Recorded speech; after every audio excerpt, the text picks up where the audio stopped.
Hey everyone, welcome back to The Explainer. Today, we are diving right into the future of clinical AI. We're looking at some incredible insights straight from the experts at Stanford Health AI Week to really unpack how artificial intelligence is actively shattering traditional bottlenecks in healthcare. As you'll see, we're exploring how this amazing technology is dragging us from a pretty flawed, frustrating status quo into a complete, literal paradigm shift in human health outcomes.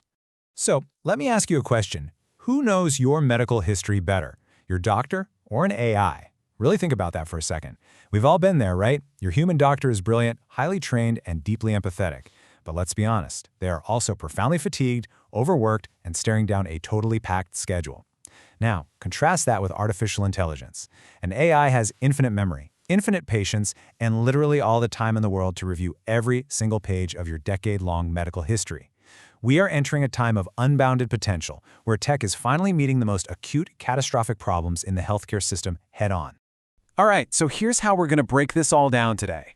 First, we'll look at the empowered patient, then revolutionizing drug development, followed by the next-gen clinical trial, hardware and AI agents, and finally, overcoming cultural hurdles. Okay, let's jump right into Section 1, the empowered patient, and this whole new dynamic we are seeing in the exam room. 900,000. That is how many Americans are killed or permanently harmed by diagnostic errors every single year. It's a staggering, quiet tragedy. But to understand why this is happening, we kind of have to look at the environment we force our medical professionals to work in. Paint a picture in your mind of your last doctor's visit. You sit in a waiting room for an hour, your anxiety is building up, and finally you get rushed into this cold, sterile exam room. The doctor walks in, and they have literally 12 minutes to diagnose a complex, multi-symptom issue that you've been dealing with for months. It's not the doctors aren't trying their absolute hardest, it's that a 12-minute window is just a structural failure. When time is that compressed, crucial nuances simply fall through the cracks. And that brings us to this incredibly raw perspective from a patient advocate. They said, AI can't dismiss me, and AI remembers me. There is a silent epidemic in healthcare of patients feeling ignored or having their very real physical concerns completely dismissed just because they don't neatly fit into a quick 12-minute diagnostic box. When you're chronically ill, fighting to be heard is absolutely exhausting. And honestly, that's exactly why so many people are turning to AI. A large language model doesn't rush you out the door to see the next patient. It cross-references your bizarre symptoms against millions of data points instantly. It offers this sense of validation and comprehensive attention that the current physical system really struggles to provide. So, we're witnessing a massive power shift in the exam room. The days of being a passive patient, just sitting there on crinkly paper waiting to be told what's wrong, those days are ending. We're transitioning into informed partners. Today, patients are showing up armed with their own wearable data. Think about Apple Watches accurately detecting AFib, or continuous glucose monitors streaming real-time metabolic data straight to a smartphone. When you combine that massive stream of personal data with AI models that can help you actually interpret it, you completely level the playing field. This democratization of medical knowledge means patients can finally demand a much more collaborative, equal relationship with their providers. Moving on to Section 2, revolutionizing drug development and speeding up science. Because this disruption isn't just happening in your neighborhood clinic, it's completely overhauling how life-saving drugs are actually invented.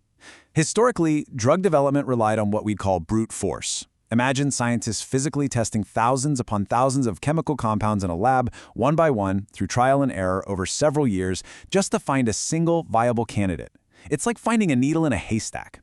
But now, AI is stepping in to simulate and predict those molecular structures in a fraction of the time. Pharma giants like Bristol Squibb are heavily investing in these highly optimized AI models with a massive goal: cutting total drug development time by 30%. And when a patient is waiting on a cure for a rare disease, a 30% reduction doesn't just save money, we're talking about years of saved time and countless lives preserved. To put that into perspective, let me give you a concrete example. Imagine a massive, multi-million-dollar clinical trial already underway. Thousands of patients, endless variables, incredible pressure. Well, between Phase 1 and Phase 2 of this trial, a tiny, almost imperceptible change happened in how the drug was being manufactured. To human eyes, sifting through mountains of trial data, this subtle shift was completely invisible. If left unchecked, the drug's efficacy drops, the trial fails, billions evaporate, and a potential cure never reaches the public. But researchers deployed AI tools to analyze their proprietary data, and the AI caught this funky safety signal in just 3 weeks. This rapid detection, which literally would have been impossible just 2 years ago, saved the entire drug from failing. It's absolutely wild.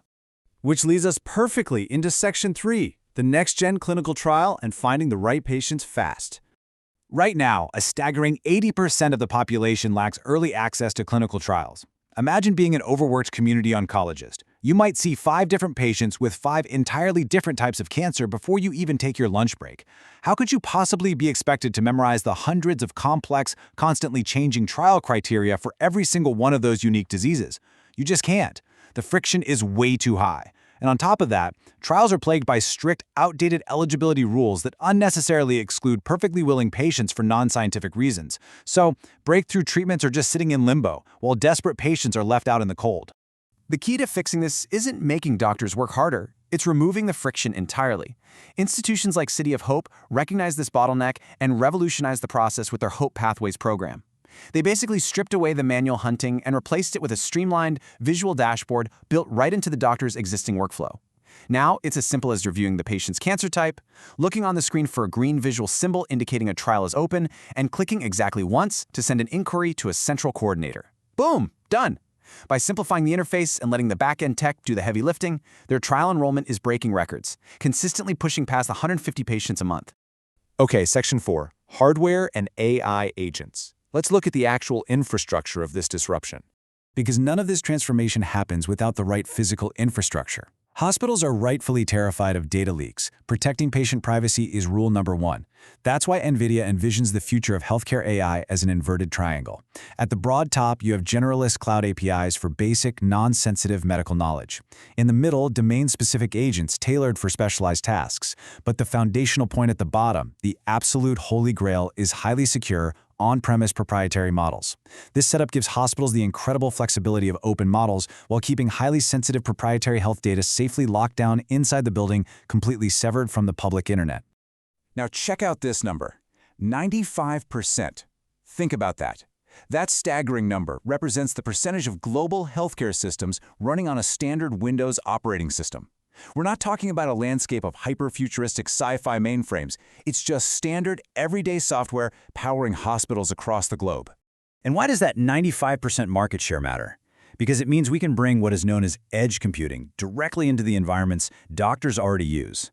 Edge computing simply means that AI processing happens right there, securely on the local computer in the doctor's office, rather than beaming data back and forth to some distant cloud. This enables the rise of AI agents. These aren't just simple chatbots where you type a prompt and get text back. These are systems that actively reason, tap into the hospital's local knowledge bases behind the firewall, and deploy specific skills, like automatically looking up your chart, identifying a need for a scan, and independently checking the nearest MRI availability. Running these capable agents locally and securely on standard operating systems is what's going to truly unlock massive daily efficiencies for burnt-out staff. Finally, Section 5, overcoming cultural hurdles, or as I like to call it, the human bottleneck. So, the technology is clearly ready, right? But the human element is lagging way behind. We're facing massive cultural roadblocks. Take the phenomenon of shadow IT. When cautious hospital administrators completely ban AI access out of fear, brilliantly trained doctors get so desperate for efficiency that they are literally smuggling the tech in. They're tethering work laptops to their personal cell phone hotspots just to use a language model to help with a complex diagnosis. It creates this massive friction between policy and reality. Add to that a media backlash that unfairly labels highly informed AI-assisted patients as problematic doctor shoppers. Plus, modern AI demands clean, structured data, but healthcare suffers from highly fragmented, siloed systems. And beneath all of this infrastructure struggle is a steadily eroding public trust in our federal research and development institutions. And despite all the incredible medical breakthroughs we've just discussed, a recent Pew poll revealed a pretty sobering reality. 50% of Americans firmly believe AI will do more harm than good in their lives, and a mere 10% see it as a net positive. This highlights a fundamental disconnect. On one side, you have the rapid, unbridled techno-optimism happening in places like Silicon Valley, where they see the raw data proving AI can literally save lives. On the other side, you have the actual, deeply skeptical sentiment of the broader public who are understandably scared of losing the human touch in medicine. So, here we are. The tech is ready. The hardware is deployed. AI is already speeding up drug development, catching life-threatening errors, and giving power back to the patient. But the ultimate question is, are we actually ready to trust it? To truly unlock this clinical AI paradigm shift, we have to move beyond the hype embrace this massive ongoing transition with open minds, and put in the incredibly hard work to fundamentally rebuild our culture of trust. Because at the end of the day, the future of your health might just depend on it.